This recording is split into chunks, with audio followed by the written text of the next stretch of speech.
I give to you the valedictorian of Orangewood Christian Schools class of 2011.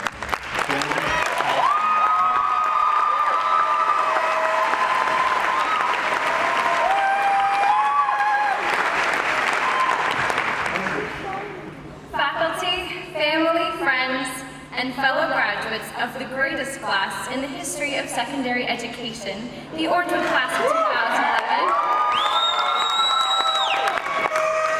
2011. Okay, I have to be honest right now, I'm a little bit nervous. I mean, isn't it ironic that the reward for, let's face it, a lot of hard work is public speaking, the #1 fear in America? And isn't that ridiculous that public speaking is the #1 fear? Death is #2, followed by disease, heartbreak, spiders, and the AP US exam. That's ridiculous. But I think that's just a sign of how ridiculous fear is in and of itself. I mean, really, isn't it crazy that people are more afraid of being momentarily embarrassed than being in actual pain? That speaks volumes. Personally, I've been thinking a lot about fear recently. I've really been pushing myself to try new things, to be bold, to stretch. I've been very cognizant of how silly most of our fears are and how much they impact our lives. At least, I know they impact mine. And as I look forward to college, I see that there are a lot of things that I could be afraid of, like, dare I say, losing to the Seminoles. But between living away from home, having to meet new friends, starting over, and ultimately putting my faith to the test, I see why a lot of students have a difficult time when they first start college. But somehow, I'm not afraid. And that's because of the gospel.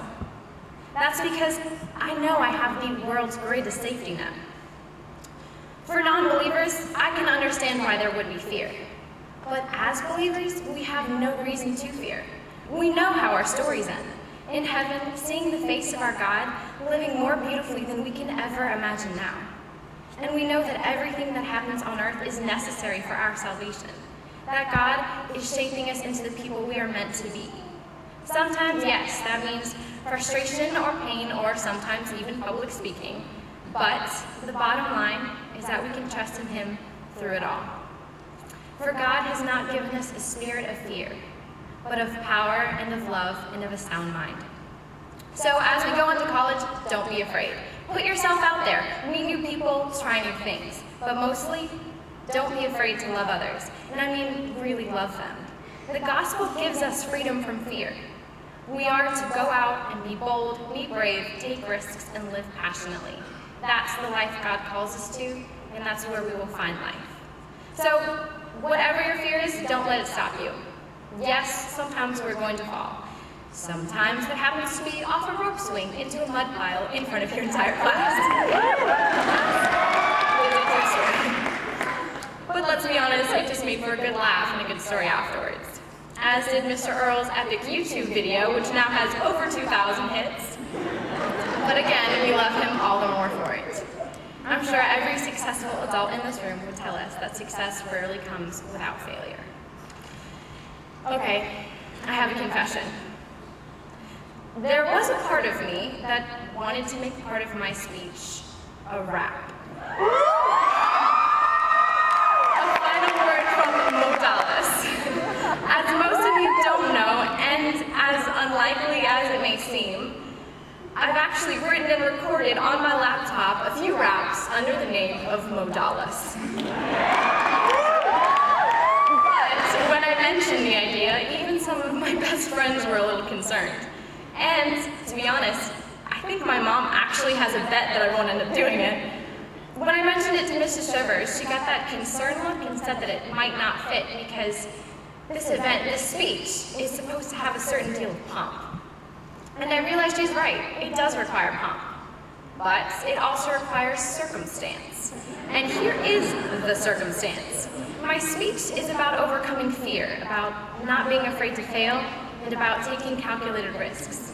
So, since I've delivered some pomp, I want to leave you with a little bit of circumstance. But before I do that, I do want to say a few thank yous. So, sorry to get a little sappy, but... $dollas!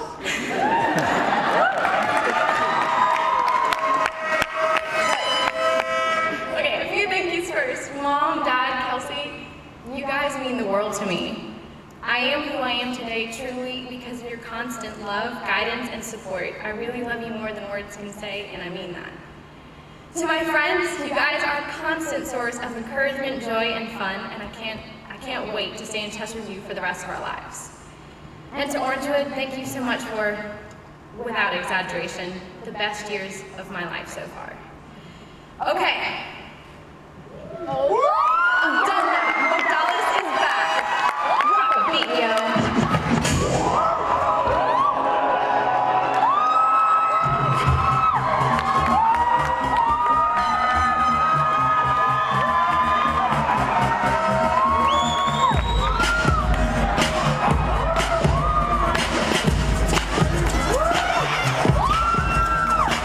Class of 2011, this is our graduation night. We will